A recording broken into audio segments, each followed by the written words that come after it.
No, I have a question for you. You've probably heard this question before, but I'm going to ask it anyway. This is a psychological question. I think that's the correct term for this. You have a train track. Okay? The train track splits directions.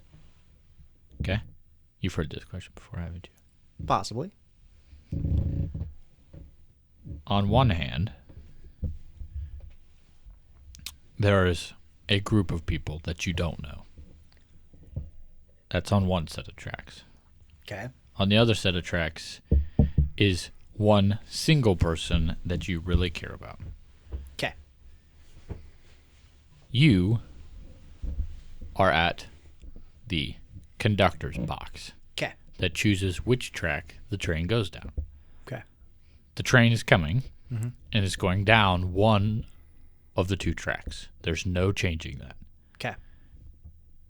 You have the option to change the track it's going down Mm-hmm. or not, but it's going down one of them. Okay. Which one are you choosing? If I don't make a decision, who dies? If you don't make a decision, I'll let you approach the question either way. Ooh. Okay. So. Oh, this is a fun question. Let's Okay. say this. If you don't make a decision, then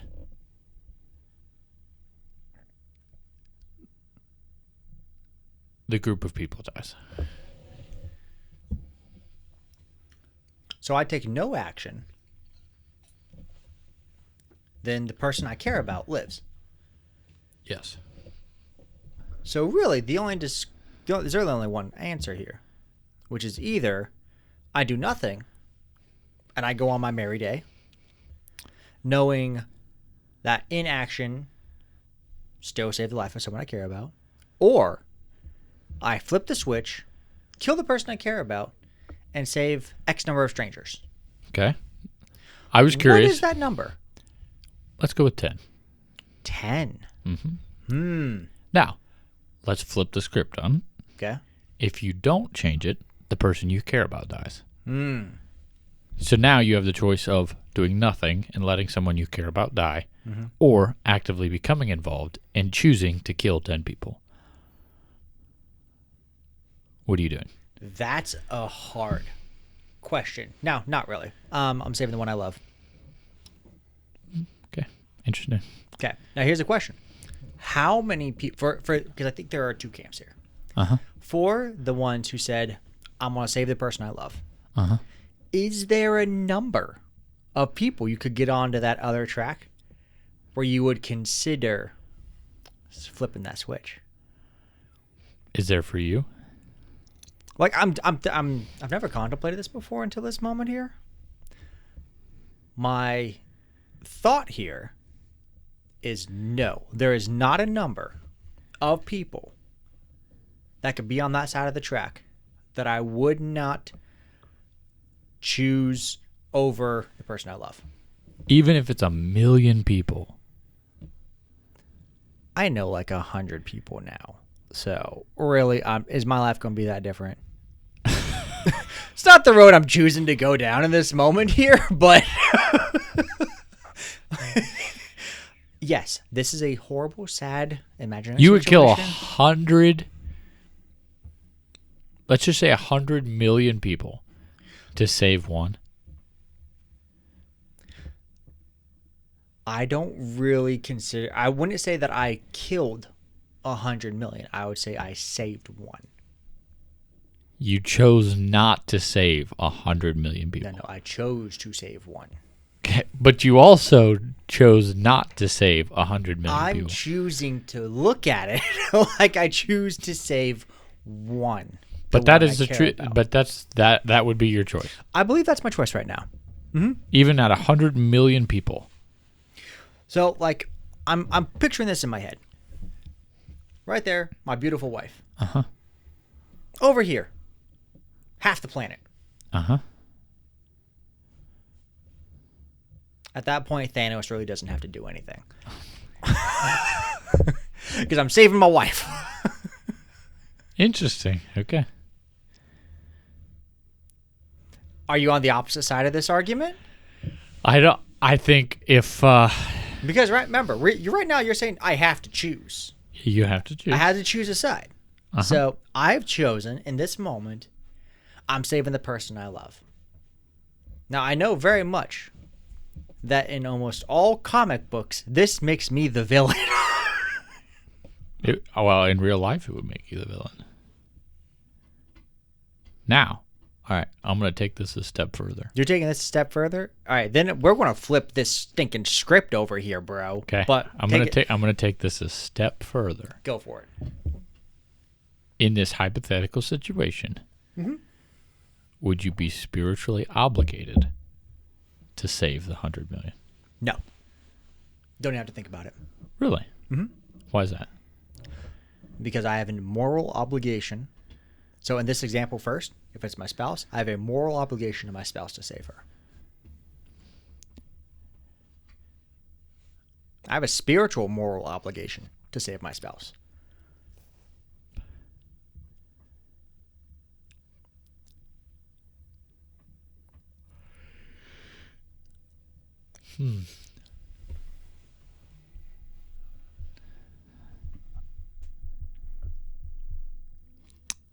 I don't know that I agree with that. Make your case. What's the number? 1? 1 and 1. Spouse versus stranger. You do nothing, the stranger goes. You do something, your spouse goes to save the stranger.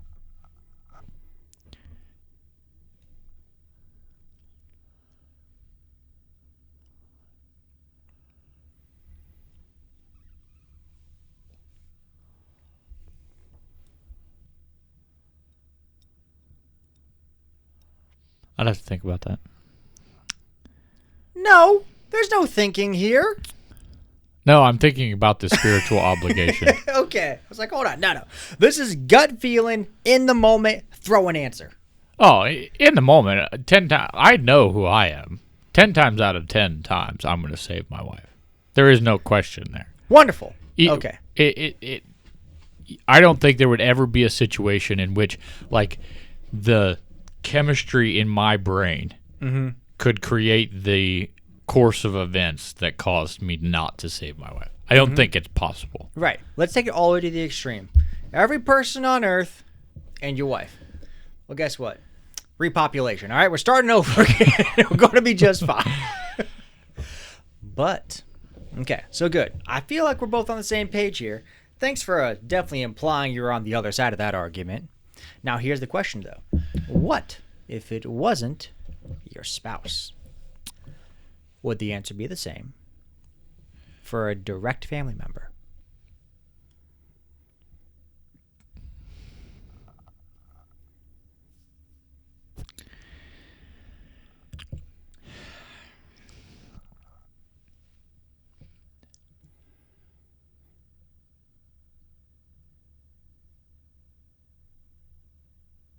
By the way, we are very intentionally leaving this space here, this silence, because we want you to play along with this one here. Because we're actually putting some thought into this. So please, while we're talking and you're judging us, please take time to think of it too. Back to you. I don't know, dude. Oh, man. Oh! At what point? Here's the thing, though. I was going to say, the next one is friend. The difference is being able to sit here and think about it and being there in the moment. Because in reality, there is no situation like this that exists. The closest you could get to would be like a nuclear bomb. Like, you have the option to take out to prevent a nuclear explosion at somehow the cost of some person. Yeah, this isn't 24. Yeah. That's the only relevant possible situation in real life. And I think 99 out of 100 times, in the heat of the moment without being able to think, I think most people are going to save the person they care about. Now, I will say, in an academic sense, if you view this is really a question about unit being totally not Unitarian. Yeah, it's a psychological question Yeah. that they use to flush out this this theory or whatever. It's real interesting because we are choosing loyalty and love over X number of unknown people. Yes. And I think that the unknown part of this helps a lot. Yes. If we said our spouse, one family member and a group of people, including one random close friend. At that point, you can get all fun and dicey with this. You can, and it's going to come down to the individual person who it is. Which, for me, like I said, I actually don't think I would be capable of not saving. No, we're saving the people we love. But from a purely academic standpoint of moral and ethical, constructs, what's the requirement there? So I believe the argument that you could make, again, purely academic here, because this is something that, like you said, it's not real. No, it's not. Right. And so it's always a question. There's something to be said about asking questions about things that can never possibly happen and the futility of them. But there is a little bit of novelty to asking true hypotheticals. So the question would be the utilitarian argument here. Is it better to save 1 or 1,000? Well, naturally, all things equal, you save 1,000. Yeah, if it's all unknown people, it makes an obvious choice there. Now, except, go ahead. Let's use the same one here. If you do nothing, the 1,000 die. Yep. So then you're morally oblivious. No decision was made. Yeah, the situation you're presenting is, I think, how they actually present it academically. I kind of tweaked it there at the beginning because I wanted to tailor it to us. But you're right. That's the true question: is 1,000 to 1. If you do nothing, the 1,000 die. If you do, the 1 dies. Do you do nothing and kill 1,000 people, or do you actively make a choice to take action and kill 1 person? Right. And I think the unfair characterization in the question itself is, by doing nothing, you are not choosing to kill. You are choosing not to act. Yeah. Thus allowing something to happen, as opposed to if you take the action, you are choosing to get rid of the 1.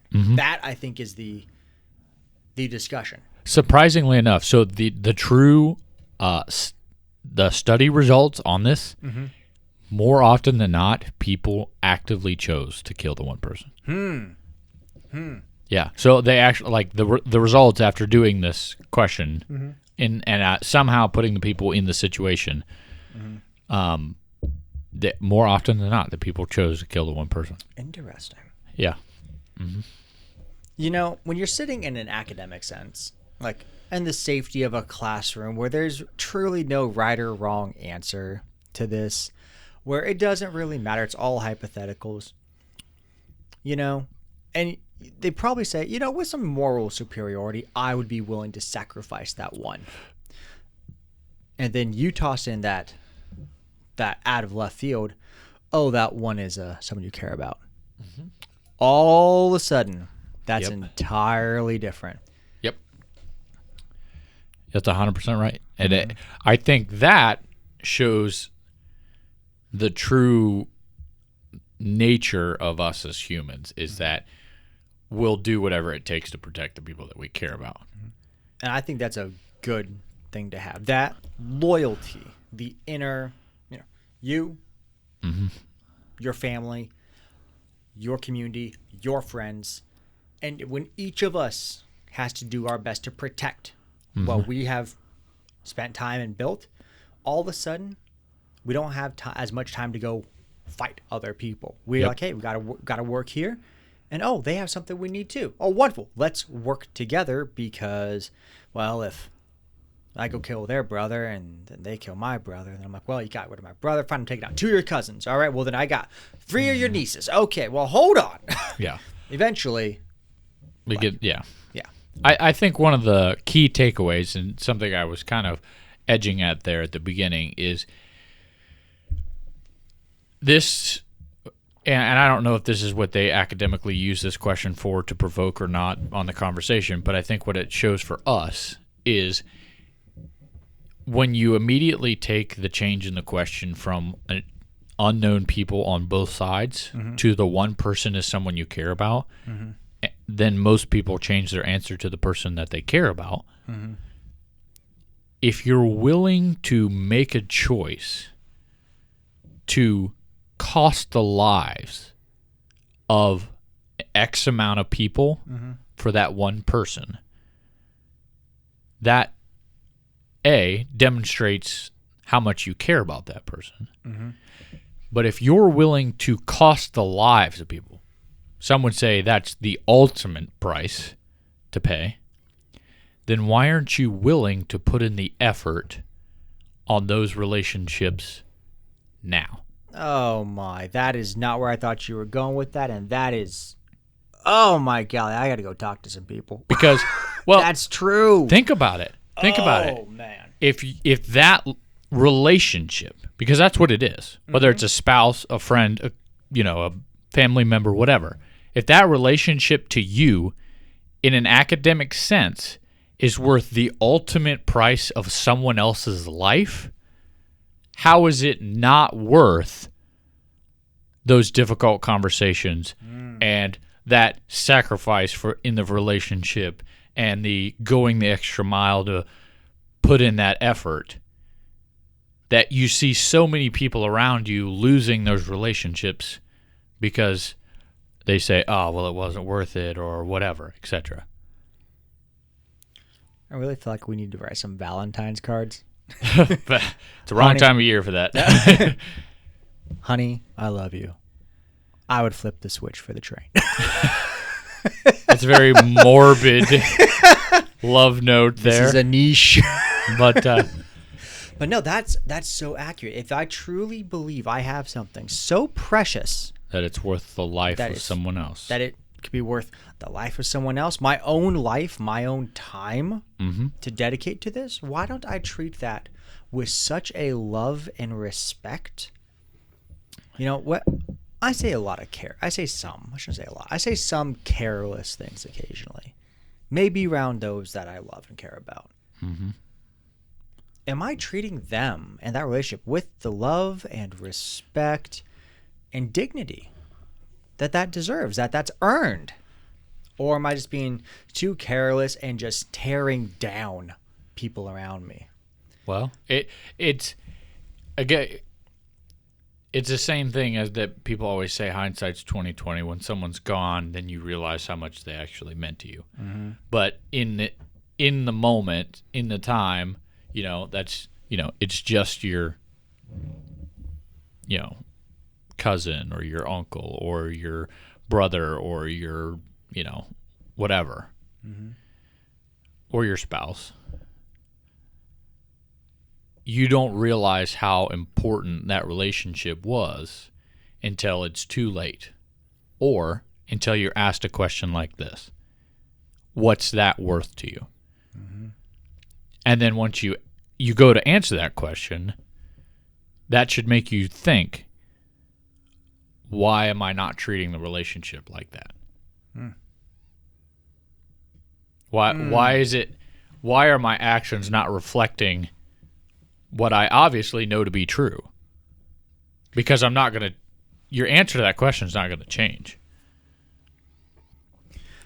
That could go to the difference in what we say we believe versus what we actually believe. It absolutely could. But I don't think you'd ever get most people to admit, yeah, well, actually, you know what? Never mind. I wouldn't flip the switch. Like, I think those relationships truly are worth that much to people. They just don't realize it until it's too late. Yeah. You need to be able to take a moment, like this video, and say, you know what? There's some precious people in my life. Yep. For some people, there's some things that there's nothing you wouldn't do to save them. Yep. Absolutely. And they should know that. Now, when you tell them, you may wouldn't phrase it like that. They're gonna think you're a little crazy, but they'd be like, oh, but he's crazy for me, and now you know you got a friend. That was a little gay, actually, but I'm just kidding.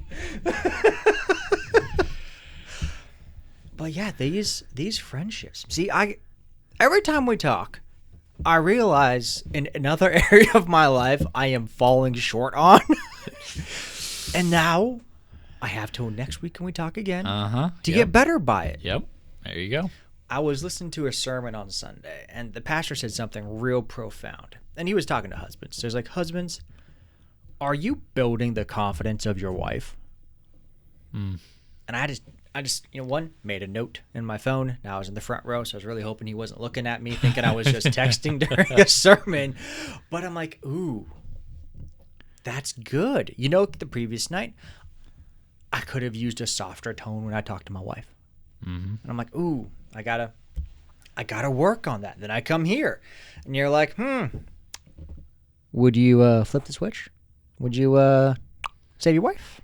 I'm like, oh my golly. I have this wonderful, precious gift from above, and I'm over here not giving her all the respect in the world. Yep. You know what? Going home, she's getting a foot rub. There you go, man. There you go. Make sure the people you care about know it.